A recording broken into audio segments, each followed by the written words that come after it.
Hello everyone, welcome to this class. मैं हूं DK Singh और आज मैं एक्सप्लेन करूंगा एक्सरसाइज 13.4 का क्वेश्चन नंबर 6, 7, 8 और 9। यह एक्सरसाइज एनसीईआरटी 9 का एक्सरसाइज है। इसके पहले वाला वीडियो में मैंने इसी एक्सरसाइज का क्वेश्चन नंबर 1 से लेकर के 5 तक का एक्सप्लेनेशन किया था, जिसका लिंक मैं इसके डिस्क्रिप्शन में दे दूंगा, आप उसे वॉच कर लेंगे। इस एक्सरसाइज में स्फीयर से रिलेटेड क्वेश्चंस दिया हुआ है, तो चलिए आज के इस क्लास को शुरू करते हैं।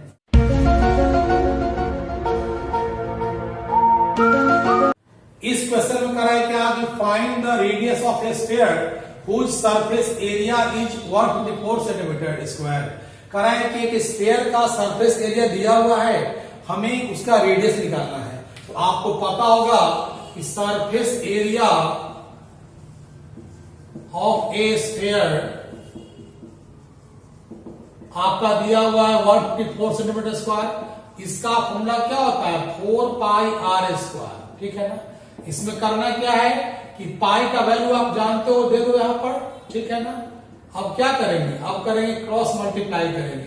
तो 4 into 22 r square equal to 154 into 7। मैंने क्या किया? मैंने यहाँ क्रॉस मल्टीप्लाई किया है। इसका बाई 1 होता है ना ऐसे, तो इसका मल्टीप्लाई इसके साथ, इसका मल्टीप्लाई इसके साथ। अब आपको आर स्क्वायर निकालना होगा, तो 154 इंटू 7 अपॉन 4 इंटू 22 हो जाएगा। ठीक है ना। इससे ही कटता है तो काट देंगे, कटेगा आपका कितना टाइम्स में? 7 टाइम्स से कट जाएगा। तो आर इक्वल टू क्या चलाएगा? 7 इंटू 7 तो हो गया 49 अपॉन 4, यानी कि क्या चलाएगा? 7/2 यानी 3.5 चलाएगा। तो रेडियस कितना आपका आ गया? रेडियस ऑफ द स्फीयर आपका हो गया 3.5 सेंटीमीटर। ये हो गया आपका क्वेश्चन नंबर 6 का सोल्यूशन। सिंपल है, जो आप फॉर्मूला जानते हो बस उसको बैठा दो वैल्यू, तुम सिंपल निकल जाएगा। इक्वेशन सोल्व करने जिसको आता है वो आराम से बना सकता है वो। तो ये हो गया सोल्यूशन क्वेश्चन नंबर 6। अब देखते हैं क्वेश्चन नंबर 7 में क्या दिया हुआ है। क्वेश्चन नंबर 7 में कह रहा है क्या कि the diameter of the moon is approximately 1/4 of the diameter of the earth. Find the ratio of their surface areas. कह रहा है कि मून का डायमीटर अर्थ के डायमीटर का 1/4 है। जितना डायमीटर होगा अर्थ का, उसका 1/4 डायमीटर किसका हो जाएगा? मून का हो जाएगा। तो कह रहा है क्या कि दोनों के सरफेस एरिया का रेशियो क्या होगा वो निकालना है। तो अगर मून का, अगर अर्थ का डायमीटर हम मान लेते हैं, x मान लेते हैं, तो मून का डायमीटर कितना हो जाएगा? x/4 हो जाएगा। अब दोनों का जब डायमीटर हम जान गए हैं तो उससे रेडियस निकाल लेंगे, और जब दोनों का रेडियस निकल जाएगा तो उसका एरिया निकल जाएगा। जब एरिया निकल जाएगा तो उसका रेशियो निकल जाएगा। तो कैसे बनाएंगे इसको? ध्यान दीजिएगा, यहां पर लिखेंगे कि let the diameter of the earth, earth के डायमीटर को हम क्या मान लेंगे? x मान लेते हैं, x किलोमीटर मान लेते हैं। ठीक है ना, क्योंकि बहुत बड़ा हो जाएगा इसका, किलोमीटर मानेंगे हम। तो अब क्या लिखेंगे? So the diameter of the moon क्या हो जाएगा आपका?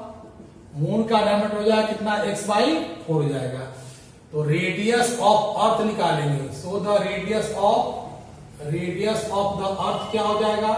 अगर डायमीटर मेरे पास दिया होगा उसका हाफ कर देंगे तो रेडियस निकल जाएगा, क्या होगा? x/2 हो जाएगा किलोमीटर। फिर लिखेंगे कि and radius of the moon क्या हो जाएगा? इसका हाफ कर देंगे, x/4 का हाफ करेंगे तो क्या हो जाएगा? x/8 kilometre. ठीक है ना। इसे बनाते हैं डायरेक्ट से। देखिए लिखेंगे यहां पर कि रेशियो बिटवीन सरफेस एरियाज, दोनों के सरफेस एरिया का रेशियो, यानी कहने का अर्थ हुआ कि surface area of the moon, पहले मून ना है दिया हुआ, तो जो पढ़ रहता है वो ऊपर में रहता है, फिर सरफेस एरिया ऑफ द अर्थ हो जाएगा। ठीक है ना। तो सरफेस एरिया का फॉर्मूला क्या होता है? 4 पाई आर स्क्वायर, यानी 4 पाई हो गया, और मून का रेडियस कितना हो गया? x/8, तो x/8 का स्क्वायर हो जाएगा। ठीक है ना। और इसका क्या होगा? 4 पाई आर स्क्वायर, तो क्या होगा x/2 का स्क्वायर हो जाएगा। समझ में आप लोगों को आ रहा होगा। तो यानी कि a हो गया 4 pi into x square by 64 हो जाएगा, और इसे करेंगे तो 4 pi into x square by 4 चलेगा। ठीक है, दोनों में 4 पाई तो कैंसिल हो जाएगा आपका, तो बचिया क्या आपके पास एक्स स्क्वायर बाई 64, और एक उलट जाता है ना, तो ये हो जाएगा 4 बाई एक्स स्क्वायर। इससे ई कट गया, इसे काटेंगे तो कटेगा आपका 16 टाइम्स में कट जाएगा आपका। ठीक है ना, तो क्या आ गया आपके पास 1/16, इट मीन्स 1:16 आपका आंसर आ गया। यानी कहने का मतलब हुआ कि दोनों के सरफेस एरिया का रेशियो कितना होगा 1/16। ऐसे क्या होगा, जल्दी बन गया। अगर अलग अलग निकालते तो और टाइम लगता। समझ में आ रहा है ना आपको। तो कैसे हुआ, surface area of the moon upon surface area of the अर्थ, दोनों का वैल्यू बैठा दिए, कट गया, आराम से बन गया मेरा। तो ये हो गया सोल्यूशन क्वेश्चन नंबर 7। अब देखते हैं क्वेश्चन नंबर 8 में क्या दिया हुआ है। क्वेश्चन नंबर 8 में कह रहा है क्या कि a hemispherical bowl is made of a steel 0.25 centimetre thick, the inner radius of the bowl is 5 centimetre, find the outer curve surface area of the bowl. कहने का अर्थ हुआ कि एक बाउल दिया हुआ है, वह कैसा है, वह हेमिस्फेरिकल दिया हुआ है। ठीक है ना, और वह स्टील का बना हुआ है, इस टाइप का बना हुआ है।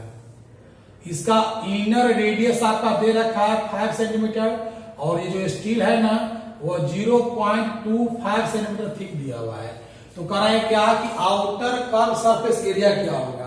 तो आउटर कर्व सरफेस के एरिया के लिए वो क्या चाहिए, आउटर रेडियस चाहिए। तो इसका इनर रेडियस 5 दिया हुआ है, और ये जो इसका जो थिकनेस कितना दिया 0.25, हम दोनों को ऐड कर देंगे ना तो आउटर रेडियस निकल जाएगा। और जब आउटर रेडियस निकल जाएगा तो उसका आउटर कैसे निकाल लेंगे।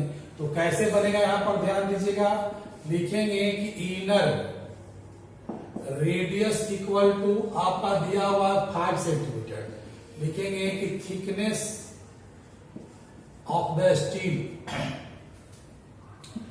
थिकनेस ऑफ द स्टील कितना दिया हुआ है 0.25 सेंटीमीटर। सो आउटर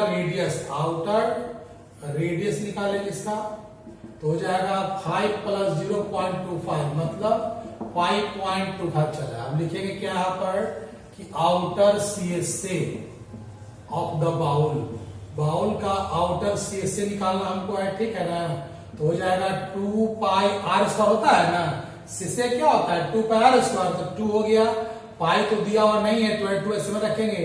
रेडियस कितना हो गया 5.25 इंटू 5.25 हो गया। इससे कटता है तो काट देंगे, 7 7 जा 49 और 7 5 जा 35, यानी कि 0.75 से कट जाएगा, कितना 5.25 कटेगा। बचा क्या आपके पास 2 इंटू 22 इंटू 0.75 इंटू 5.25, इसे मल्टीप्लाई करेंगे तो आया 44 इंटू 0.75 इंटू 5.25। अगर आप इसे मल्टीप्लाई करोगे ना तो आपका चलाता है 173.25 सेंटीमीटर स्क्वायर चलाता है। आप इस तीनों को मल्टीप्लाई करोगे तो आपका इतना ही चलाएगा। तो यह हो गया आपका सॉल्यूशन ऑफ क्वेश्चन नंबर 8, एकदम सिंपल क्वेश्चन था ये वाला। अब देख लेते हैं कि क्वेश्चन नंबर 9 में क्या दिया हुआ है। क्वेश्चन नंबर 9 में क्या कर रहा है कि a right circular cylinder just encloses a sphere of radius r, find surface area of the sphere, curve surface area of the cylinder and ratio of the areas obtain in first and second. कहने का अर्थ हुआ इस question में कह रहा है कि एक सिलेंडर है, ठीक है ना, वह जो सिलेंडर है ना वह एक स्फीयर को इनक्लोज किए हुए है। मतलब कि सिलेंडर के अंदर एक स्फीयर बन रहा है जिसका रेडियस आपका r दिया हुआ है, ठीक है ना। इसका रेडियस कितना आपका दिया हुआ है, r भी दिया है। तो कहता है क्या कि क्वेश्चन नंबर 1 में कह रहा है क्या कि स्फीयर का सरफेस एरिया क्या होगा, एकदम सिंपल है, अगर रेडियस r हो गया तो स्फीयर का निकल जाएगा सरफेस एरिया। सेकेंड कह रहा है क्या कि कर्व सरफेस एरिया निकालना है सिलेंडर का, सिलेंडर का हमको निकालना है, कर्व सरफेस एरिया निकालना है। तो सोचिए कि सिलेंडर का एरिया कैसे निकलेगा जब मेरे पास रेडियस और हाइट रहेगा। तो रेडियस तो मेरे पास दिया हुआ, हाइट नहीं दिया हुआ है, नहीं कैसे निकालेंगे। देखिए यहां तक हो गया रेडियस और ए भी इसका क्या रेडियस है, तो टोटल इसका हाइट ना हो जाएगा, हाइट कितना चलाएगा इसका 2r चलाएगा, ठीक है ना। तो सिलेंडर का आपका सी से निकल जाएगा, फिर दोनों का जब एरिया निकल जाएगा दोनों का रेशियो निकाल लेंगे। तो कैसे बनेगा यहाँ पर ध्यान दीजिए, लिखेंगे यहाँ पर रेडियस ऑफ स्फीयर कितना दिया हुआ r दिया हुआ है, सो surface area of the sphere क्या हो जाएगा, सिंपल 4 पाई r स्क्वायर। यहां पर यूनिट आपका नहीं दिया हुआ है तो यूनिट उसका हम नहीं देंगे, अगर यूनिट दिया रहता तो उसका यूनिट दे देते हम लोग, ठीक है ना। तो ये हो गया आपका नंबर 1 का हो गया।